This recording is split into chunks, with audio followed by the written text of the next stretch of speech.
Ladies and gentlemen, it is with immense pleasure and pride that I have the distinct honor of introducing today's keynote speaker. Jamila Gilbert, a true luminary among us, currently calls vibrant southern New Mexico her home, where she collaborates, weaves stories, and embraces the beauty of life at the forefront of human space exploration with Virgin Galactic. Jamila is not only a fellow New Mexican, but she also stands as a brilliant visual artist and a seasoned communications professional. Most notably, she holds the illustrious title of Astronaut. And on May 25th, Jamila achieved a historic milestone by becoming the third woman to venture into space with Virgin Galactic. Yes. She also joined the prestigious ranks as the 16th Latino to journey to the stars.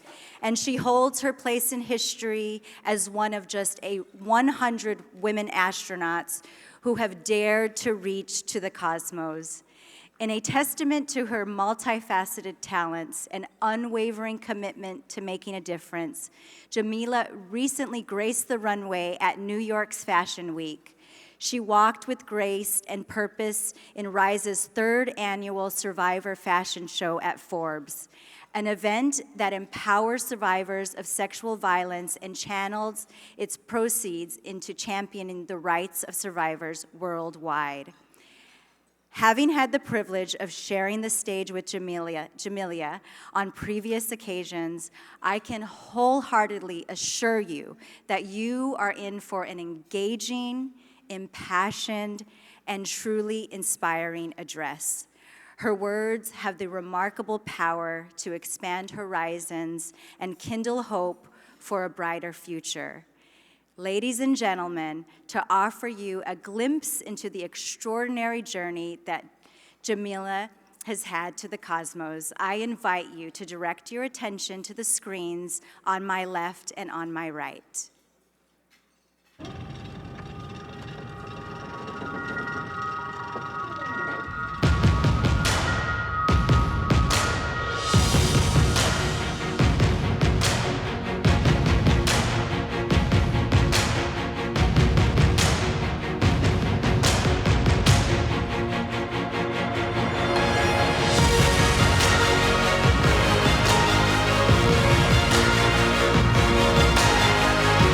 Three, two, one, release.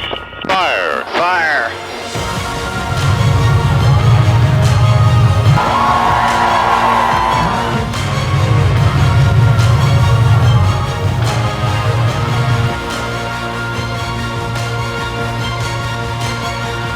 Welcome to space. Beautiful.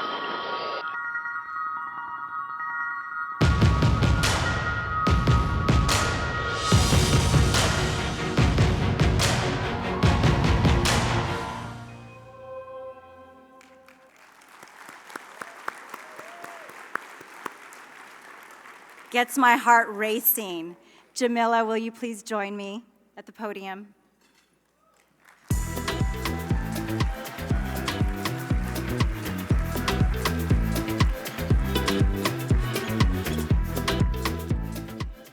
Buenos días. Qué honor estar aquí con todos ustedes y poderles compartir unas palabras y unos recuerdos. Estoy aquí para hablar de ese viaje tan único que acaba de suceder en mayo, pero antes de eso, les quiero compartir de dónde soy. Siento que es siempre importante hablar de dónde somos y siempre con orgullo. Y no necesariamente de dónde vine, para Orlando, que es Nuevo México, pero realmente de dónde soy. Y en inglés, in English. I am delighted to be at this conference, which brings people together who represent their communities, their people, and who advocate for their hometowns. And I thought it would be fitting today to speak a little bit about my hometown and about where I'm from, and of course, that incredible journey that just occurred in May. But I'll get to that. And first, I want to start a little before my time and a few generations back. My great-grandfather didn't speak English. And actually, until the age of about 6 or so, he didn't even speak Spanish. He spoke Purépechan, like his mother before him and her mother before her, a language which dates back to pre-Columbian times, before the Spanish language had ever even set foot on fertile, volcanic, indigenous soil. Michoacán, Mexico.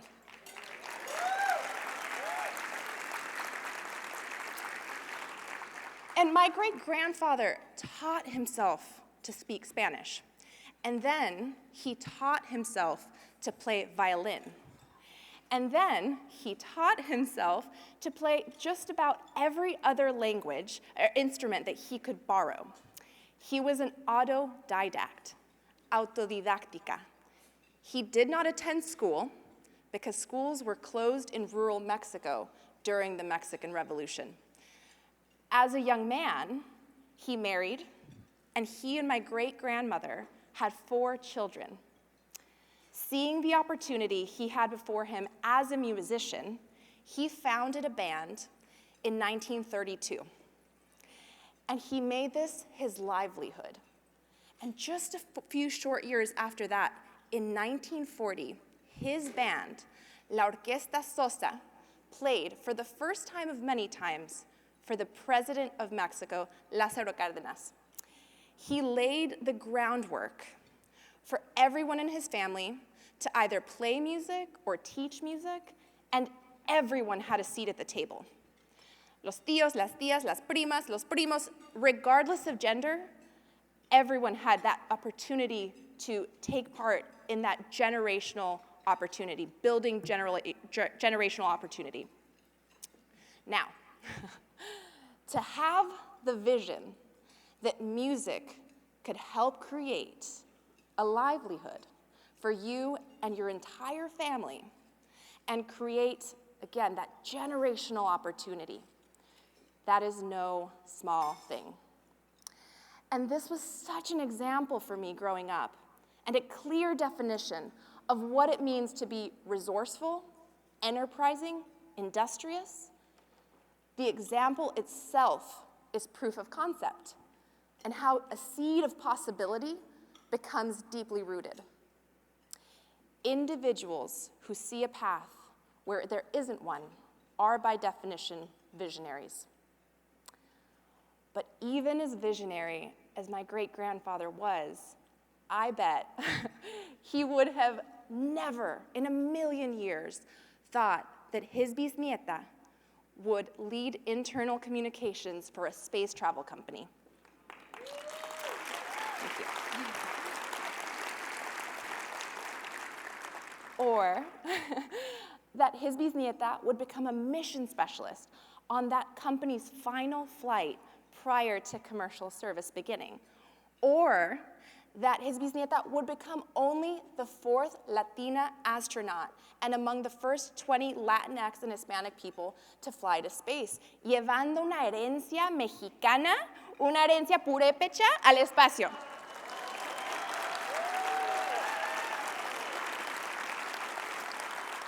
He would not and could not have believed that. But again, it's that same seed of possibility, picking up a violin. And I share a bit about where I come from because these are my roots. And they are my roots of self, of identity. And while you and I don't know each other, and our paths may be very, very different, we have so much in common because of our roots. This is the largest gathering of Hispanic-owned business leaders in the United States. That's right. So what does that mean? It means that we're sharing space today with people whose roots are in Mexico, Brazil, Peru, Colombia, Cuba, and many other Latin countries, and who are working hard to foster economic growth and prosperity, but speak with a unified voice. That's so powerful. It means that we share language, a love for travel, for music, for rhythm. I tell my husband that all the time. We have a shared affinity for flavor and spice. We share a vision. So whether it's starting a band to provide every member of your family opportunity, true opportunity, or becoming an entrepreneur, you are here because you have believed in yourself. And it's tied to our overarching culture, and it's embedded in our shared language. What do I mean by that? By a show of hands, who here says or often hears, échale ganas? Okay, todos, okay. What about sigue adelante? De que se puede, se puede. And these are such true foundational words to us. And they're rooted in our communities, and they always have been. And it's in this forward-facing, siempre adelante mentality that is in our spirit, that is carried in our language, in our roots, and in our hometowns, the places in which we're raised.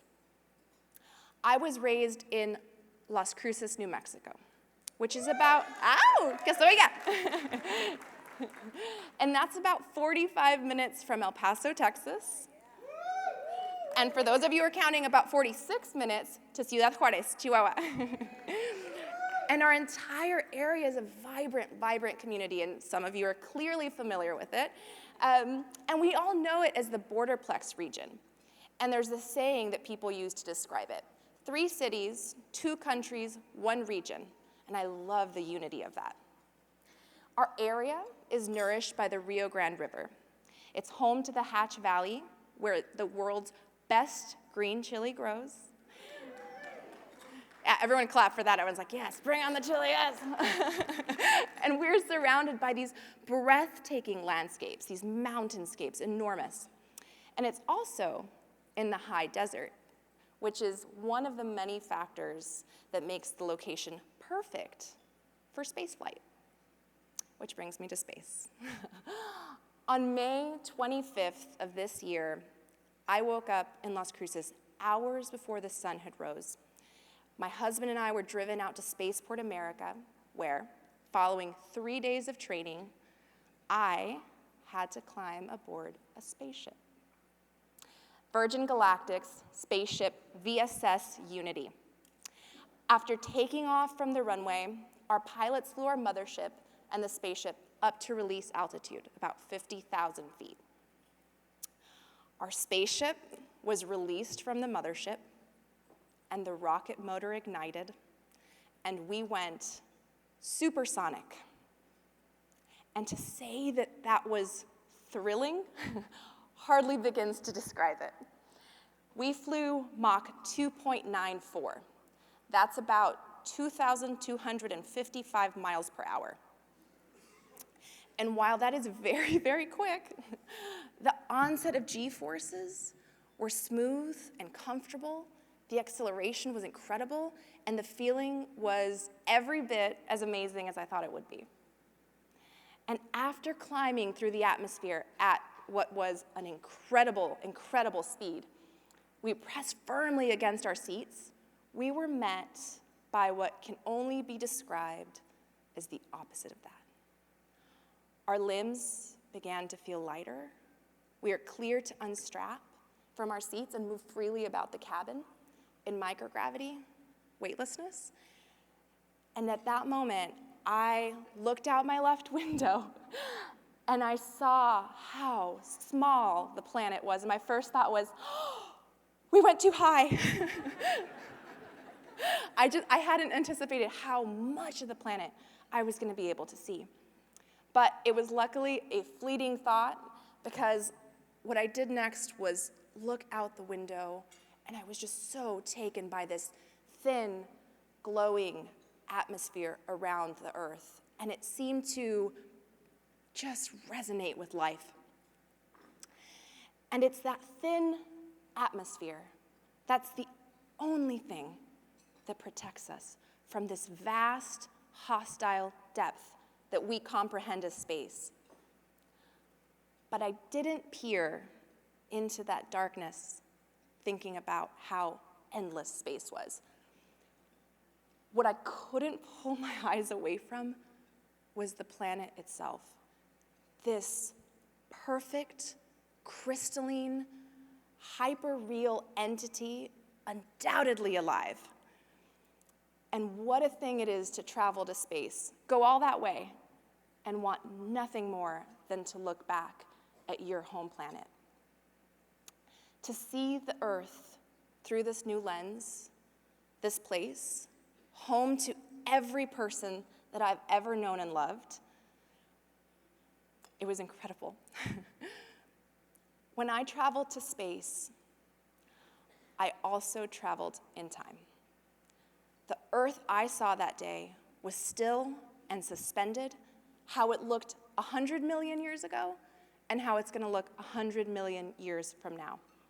And it felt like this past and present and future all in one. I saw the planet as it is, in its rightful place in the universe, infinitely larger than me, and so unbelievably unbothered by being seen or not being seen, dependent on nothing but the sun. I saw the planet with my own two eyes in a completely different way against the immensity of space and time, and the visual clarity was unbelievable. I saw the ancient topography of my home state of New Mexico, rasgos de montañas y recuerdos de ríos. I glanced down to behold our national park, White Sands, un mar de arena brillante y espléndido. I saw a crescent moonrise before it was visible from home, una canica pálida contra una azul inmensidad. And I saw my crewmates experiencing this childlike wonder around me, flotando entre el sol y la luna, probando la niñez una vez más. But you know what I didn't see? I didn't see borders or barriers or boxes that people put themselves in. From this new, that's right,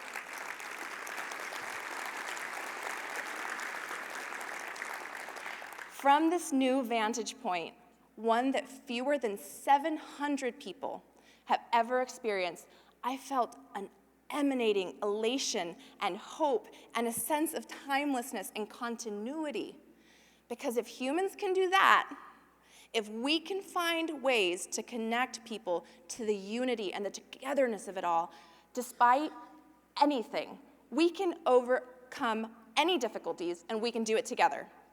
So, if people who look like me and sound like me believe that they too have a place in space, we will make it happen. It's the power of belief and it's the power of representation.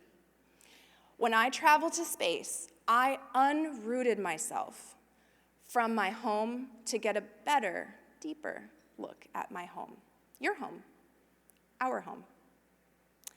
And I now know that I'm neither from Las Cruces, nor New Mexico, nor the United States. I'm not from my family's state of Michoacan, nor am I from Mexico. I am from the same place we're all from. I am from your hometown, and you are from mine. Mi casa, su casa. Gracias.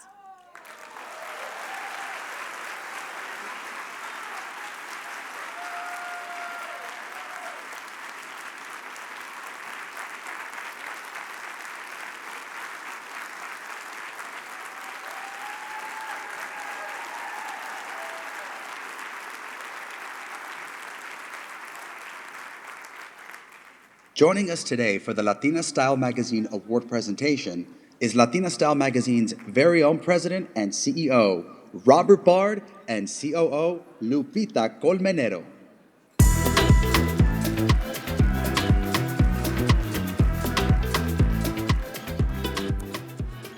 Wow, how do you follow that? Man, never been high in space. Been in the basement plenty of times, though. My name is Robert Bard. I'm the president of Latina Style, and I'm delighted to be having this chance to speak to you all. After all these years, Latina Style would be 30 years old this coming year. And with Lupita Colmenero, my partner and boss, we're delighted to have a chance that the Chamber is giving me to address you all for a couple of minutes to talk about Latinas. For the past 25 years, I have lived in a total Latina world. And it's been an incredible journey, the journey of Latina Style magazine. And in doing this journey, we discovered that Latina entrepreneurs were the fastest growing segment of the small business community.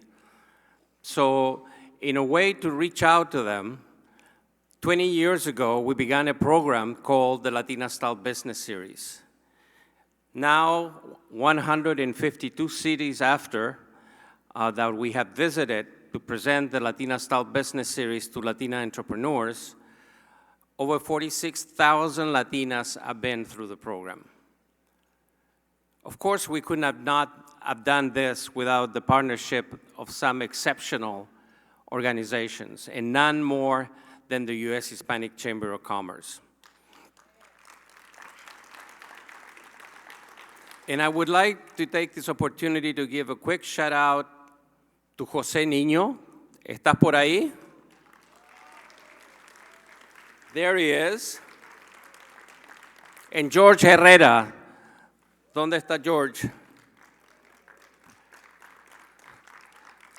Two past presidents of the U.S. Hispanic Chamber of Commerce who created enormous, a great pathway for Ramiro Cavazos to follow.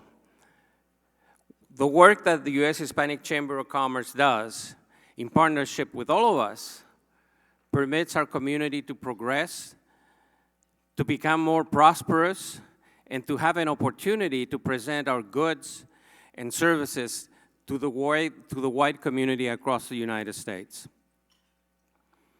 Latinos are the future. Latinas are the future. Like it's been said before, everybody thought for a while in the past that Latinos were the head of the family.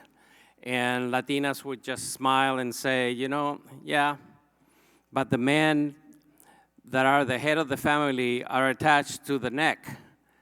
And the neck of the family is a Latina and moves the head any way she wants to. More and more and more and more Latinas are becoming entrepreneurs. We're in the road to recovery after COVID. Latinas were severely impacted by it, but they're coming back. And they're fighting, to bring prosperity to our community. So it is our great, great pleasure from Latina Style, in recognition for 30 years of partnership and 20 years of the Latina Style Business Series, to recognize the U.S. Hispanic Chamber and Ramiro Cavazos for his leadership in leading this wonderful organization and making the opportunities for Latinas and Latinos to really make our community great. So Ramiro, if you could join me.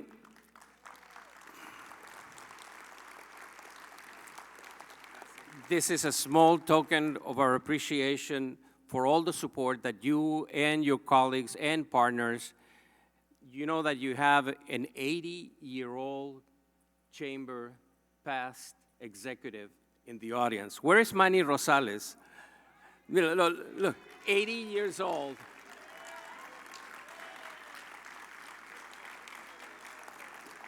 But Ramiro, we are incredibly proud to be your partner, continue to be your partner, and we recognize the incredible work that you're doing. We're recognizing what it's like picking up the torch and run through muddy waters and come out on the other side, just flying to the stars.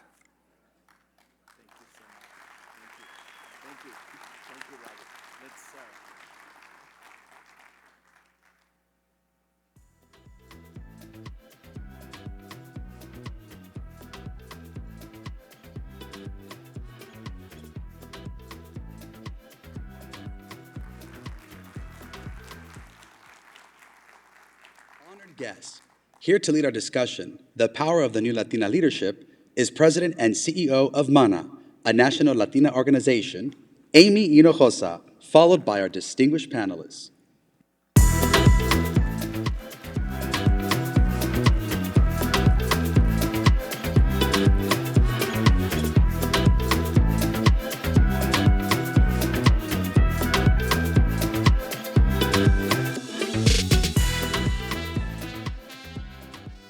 Hello, USHCC. How do you feel? How much did you guys love Jamila? Incredible, right? I mean, it's not every day you get to be in company with a Latina astronaut. But, so I'm here, my name is Amy Hinojosa, and as you heard, I'm the president and CEO of MANA, a national Latina organization.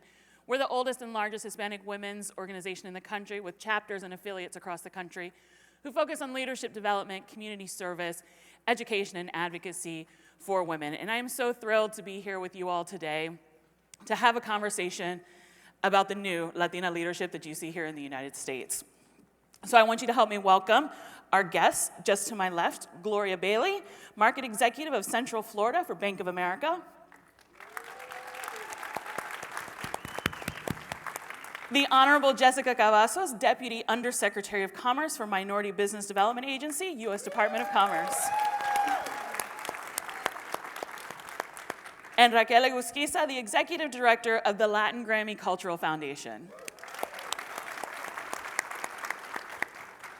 So let's set the stage for you all. 1 in 5 women in the United States today is Latina. By 2060, that number will be 1 in 3. 1 in every 4 kindergartners in school today, Latinos. Latinas are rightfully stepping into our place in leadership in the United States. But those who are familiar with Latinas know that we've always been in charge. Amen. But you're going to hear from these incredible women who are in corporate America, in the arts, in government. We're going to hear a little bit about their trajectories, their leadership journeys, and then maybe some challenges to you all here as business owners, as leaders in your own community. So let's start. In our families, we consider our madres, the leaders of our families, are superheroes. And like all superheroes, these women have origin stories. So I'm just going to go down the row and let each of these women talk to us about where they come from, what their trajectory to leadership has been, and how you got here today. Gloria, please. Well, thank you, and that's a really wonderful entry, and thank you for that. It's interesting because I get that asked quite a bit sometimes, and I have to tell you, my superheroes are the women before me. When I think about growing up in Puerto Rico, I think of my Titi Blanca. You can just imagine, she was called Blanca de Blanco, and she had businesses in Puerto Rico. And in the time I was growing up, and I'm not that old, but there was no daycare, really. So I hung out with the ladies of my family, and I would watch my Titi Blanca tell my mother and my grandmother at the time, tell her that she would put the businesses in her husband's names because she wouldn't get the loans. Only later in life I realized, boy, she had some serious money, that lady. And then I look at my own grandmother, who was head of customer service for SSS, which is still around in Puerto Rico today. And I would summer jobs with her. I just watch her. How it's what seems like to me millions of people, with thousands of people, always want to see my grandmother, Gloria. And they would bring her dulce. They would bring her little things in life because I was so grateful that she would help them through their health claims. So when I look back and I look at my own mother, may she rest in peace, when my dad lost his job, boy, did she become the best realtor in Puerto Rico that I can imagine. I would just sit and watch them, and I said to myself, this is amazing. So that DNA is in me. So I definitely, my life, my first memory are all the ladies. And I have to tell you, my dad too, 89 years old, who still thinks I'm the president of Bank of America and tells everybody that. I love my dad for that. And we're never going to correct him. Never. I said, Dad, that's right. Ya tú sabes, like Sid said. So I have to tell you, that DNA and that inspiration to see the ladies, my ancestors, and my dear dad, who's alive today, inspires me every day to move ahead. So I would say they're the beginning of my journey. Jessica? So, I'm a hodgepodge of everything that you can imagine. My mother was born in Guanajuato, Mexico, and she's half Belizean and Mexican. So, you know, we have the whole Afro-Latino household. And then she married a Puerto Rican, and here I am, right? So, you know, in my household, I think I remember that my mother was always like on the side of like, you know, Cesar, the boxer, right? We were always watching boxing, and then she would always be the one that would be in the Mexican side, and my dad would be on the Puerto Rican side, and that was like an event in my household, and it continues to be an event in my household, right? But I'll tell you, the story begins with my abuelita, who was from Guanajuato, Mexico, and she had a dream to leave the El Cerro, right? This little village called Jocoqui, and be a singer. And so she went out and she took the risk, you know, got in a truck with her cousin and went to Mexico City. And that took her to Cuba, and it took her to Belize, and it took her to countries that in the 50s, you can imagine, like, how does that even happen with someone who has indigenous roots and who doesn't even understand, like, what world is out there? And she became a business owner out of need, out of necessity. I still go to flea markets to this day because of my grandmother, because, you know, she had her flea market, right, for a business, her little boutique in Las Tianguis de Mexico, and her resiliency was such that she never gave up. She always believed in herself. When she told me, mijita, cuando te sientas mal, look in the mirror and say you love yourself. And so, you know, that is continuous because, you know, we have so many challenges as Latinas. And sometimes, you know, that self-sabotage, right, where you're like, am I supposed to be here? You know, my grandmother's voice continues to resound in my mind as saying, mijita, you belong, walk in with your head up high, and remember, as Sid said this morning, what did Sid say this morning? Make your presence pronounced, right? And so, you know, that continues to be something that I hold deeply, and I embrace my, like, diverse roots, right? I think that embracing your diversity and, you know, it's not about assimilation, it's about what? Acculturation. Acculturation, right? And so that has always stayed with me, and it continues even in this role that I have right now to open doors, having my mom and my grandmother's voice in the forefront of everything I do, and also valuing, you know, the rich roots of where we came from, and the love we have for other people, and, you know, our humility and our compassion. So I would say that my grandmother and my mother have been by far the biggest, you know, role models in my life, and I continue carrying them through everything I do. Wonderful. Rocky. Thanks, Amy. I'm a boy mom, so I love how you phrase the question because my son's obsessed with superheroes. My origin story shares, I think, the commonality of an immigrant family story. My parents immigrated to this country with absolutely nothing. They were 20 years old and had a one-year-old little boy. Didn't know the language. They actually left their country, went first to Mexico, were in Mexico a couple years, and then migrated to the United States to a community in New Jersey where there were other immigrants that all helped each other. And so I think the example my parents gave my brothers and I was one of resilience, adaptability, helping others, right? The family that my mother worked for in Mexico were the ones that paid their airfare to come to the US. And, you know, with true immigrant pride, my parents worked really hard to pay them back. And the family said, no, thank you, pay it forward and help another family. And that's exactly what we did over and over again, and that was the example my parents gave us. They taught us that education was an economic equalizer for us, and that working hard, we would succeed in this country.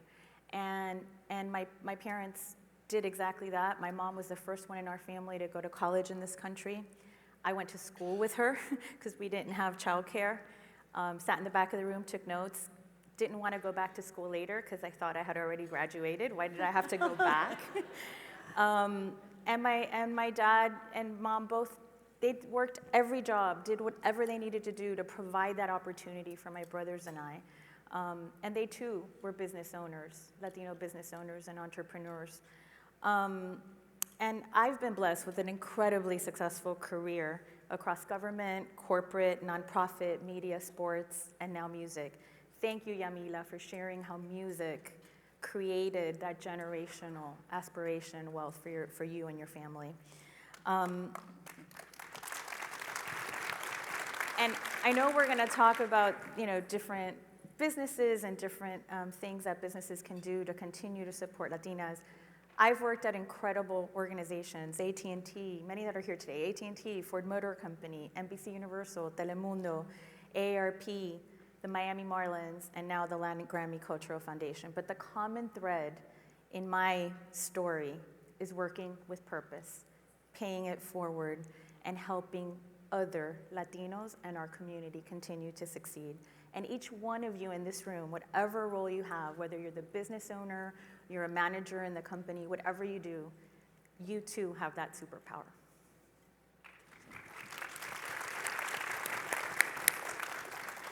So you've just heard a very common theme as we went down the row of these incredibly successful women. Latina leadership is not new. Each of these women, and myself included, have these incredible role models and women in our family who we know are the backbone. And we also found out during COVID that Latinas are the backbone of our United States economy, right? Keeping the world moving when everything shut down. And so while it may be a new concept, Latina leadership may be new, Jessica, I'm gonna start with you. As you've stepped into different roles in your career, what is it about being a Latina that has given you the skill set, the ánimo to go? And what is the magic of being a Latina that brings to a workplace and helps you be successful? I think I would say that humility has really, I operate in the lens of humility, trying to be compassionate to those who are in front of me. And so as Latinas, I think we have that journey. We see our parents struggle. We want others to treat, them as equally as important as anyone. And I would say that story I told you about my grandma and my mom, that resiliency that we have as Latinas to always see through the challenges. COVID decimated Latina businesses by half. And what they did is they reinvented themselves. They decided, you know what? I think I'm gonna start from zero and I'm gonna build bigger. And now we're seeing this birth of Latino ownership, Latina business ownership, that Ramiro said 1 out of 4, right? We're growing as business owners, we're reinventing ourselves, we're seeking new markets. And one thing that I'll tell you that now at this level of representing minority-owned businesses at a national scale, it gives me the energy and the motivation, because I see the resiliency, and I actually got to speak to a lot of you today, and I'm taking something back to DC that is about representation matters. So the fact that you're in the room, the fact that you're making yourself known, and the fact that you show up matters, and that's something that I say Latinas do very well, and I'm seeing it more and more in DC. But, Absolutely. Rocky, you've walked into so many different spaces that traditionally Latinas have not been in. What was the magic that you brought to each of those places? I would say for me, the strong work ethic that my parents taught me was absolutely, at the forefront. And I would say courage. I've had the privilege to have the seat at the table at many companies and to be in C-suite level positions at many organizations. And I've seen many Latinos who've also had that privilege and get comfortable and don't speak up. I don't know if it was, part of that immigrant story, but I had no fear. I walked into the room and I just said what I thought without thinking. At first, my managers probably thought, oh, she's young. But I got older and that You're still young. Yes. Well, Ramiro, they were able to do wonders with the makeup backstage for me. But I think for me that resilience, that adaptability, businesses are constantly changing, are constantly evolving. The marketplace is changing. We heard about from an economist earlier today, the economy is constantly evolving. And so I think for me, it's been having that resilience, having that courage to speak up, to help others. I had a manager once, when you're in roles, bring someone up behind you, right? Every opportunity I've had to hire, I've hired a Latina or a Latino.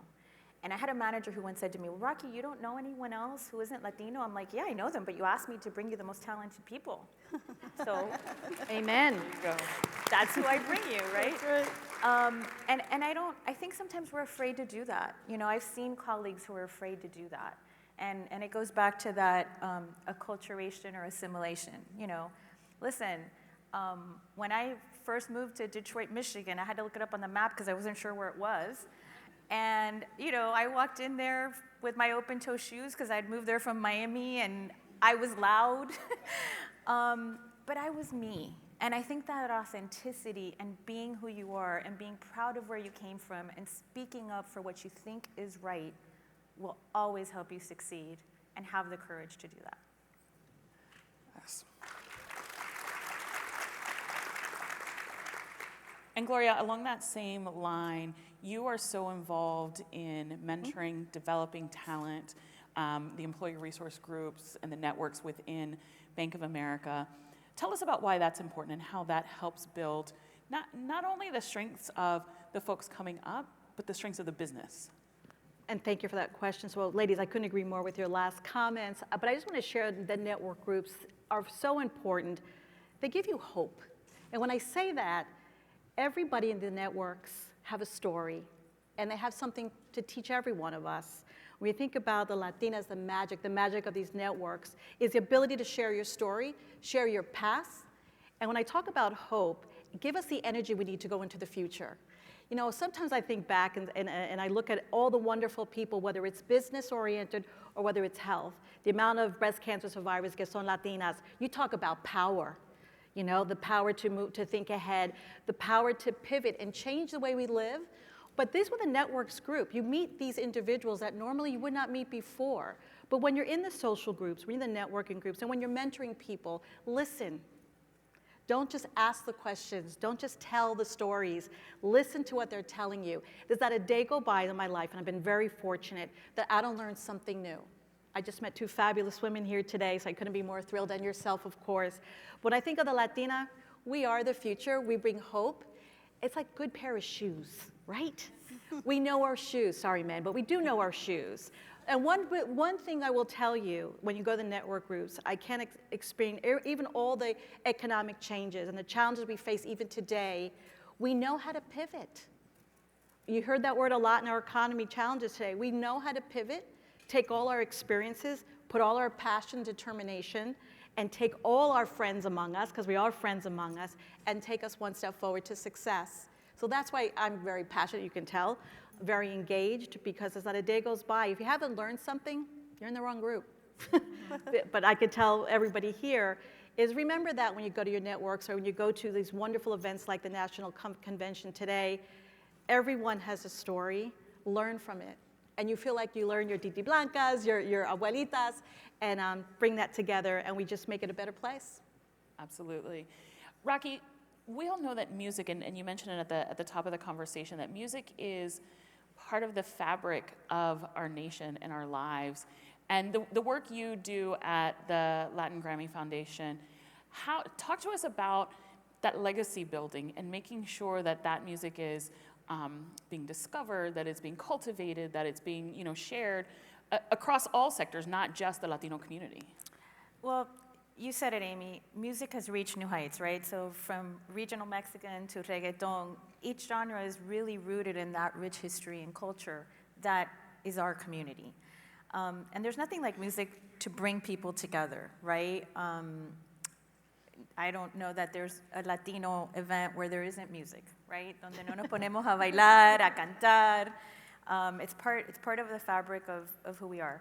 But like every other industry, there's still so much work to do in terms of Latin music all over the world to address the challenges that Latin music creators face, right? Access to music education. What's the first thing that's cut in most schools? Music, right? Financial aid, gender inequality, right? Like many other industries. We need more women represented at the higher levels within the music industry. And when we look at historical music research and preservation, there's still so much of our story through music that has yet to be told. At the Latin Grammy Cultural Foundation, we've made it our mission to support and cultivate that next generation of Latin music creators. We do that through scholarships, through music education programs in schools, music instrument donations, and we provide grants for music research and preservation. And I am always amazed at the stories, right? I think a common thread today has been those stories, but the stories not just of the young kids and their talent, but the network they create among themselves to elevate themselves through the scholarship recipients, through their alumni network. When we look at the research and preservation grants, I'm always amazed at some instrument that I never even knew existed that used to make music. Or the group of women that are trying to preserve that story of tango in Argentina that someone in their family was so involved in. Jamila, I need to talk to you to tell your family story. But it's amazing the impact that music has in our lives for all of us. And we try to do as much as we can, and even what we're doing es un granito de lo que se puede hacer y de lo que todos tenemos que hacer para continuar a elevar nuestra comunidad y elevar a los jóvenes en nuestra comunidad. And I know we talk a lot about the future. That always irks me, right? The future is now, guys. It is our time. We've got to stop. I've been involved in this for 30 years, and we're always talking about our time will come and the future. Have the courage to stand up because your time is now.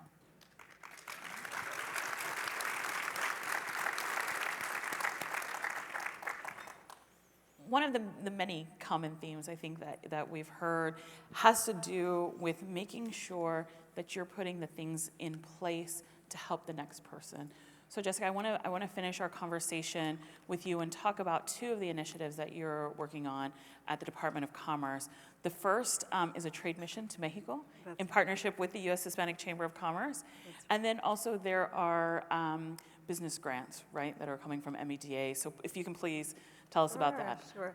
Well, the U.S. Hispanic Chamber of Commerce is so imperative to the growth of Latino-owned businesses, and has, in these past 2 years, evolved in really creating accelerators and incubator programs that really launch small businesses and help them scale. So MBDA is all about, and it is the only agency in the federal government that is solely and uniquely dedicated to the uplifting, upscaling, and mobility of minority-owned businesses. So the most wonderful thing that we could have done is reached out to our partners.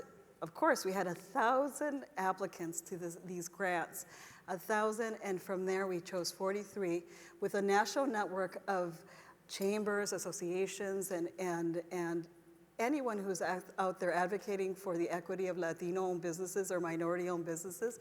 We looked at them and we sought them out, and the USHCC is one of those recipients. So in the next 3 years, the USHCC, Ramiro, his team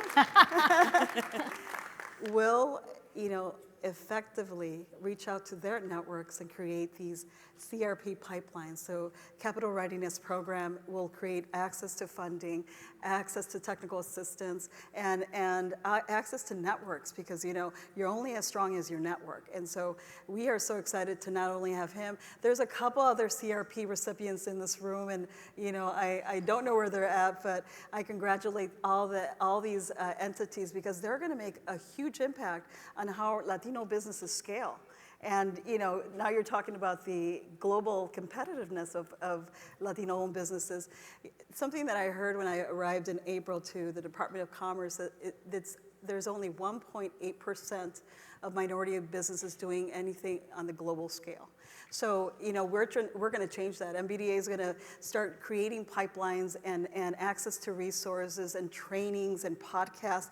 We're just getting started. And so later this month in October, because I feel like September is almost gone, our Undersecretary, Don Cravens, will join a delegation. And again, thank you, Ramiro, for making that happen. of business owners, Latino business owners and leaders in Mexico City, and they're going to talk about a globalization plan led by the USHCC. So I'm really excited about that because I know that the world is ours, right? And we have all the herramientas and the desire and the compassion and passion to make our businesses grow, scale, and then, my hope is that we start talking about generational wealth and how that can be attainable through the scalability of Latino-owned businesses. Wonderful. The USHCC, help me thank our wonderful panelists. We could go on for hours hearing their wonderful stories, but please help me thank Gloria Bailey from Bank of America, Jessica Cavazos, Deputy Undersecretary of Commerce, and Raquel Gusisa from the Latin Grammy Foundation. We hope you enjoy the rest of the conference, and we'll see you tonight.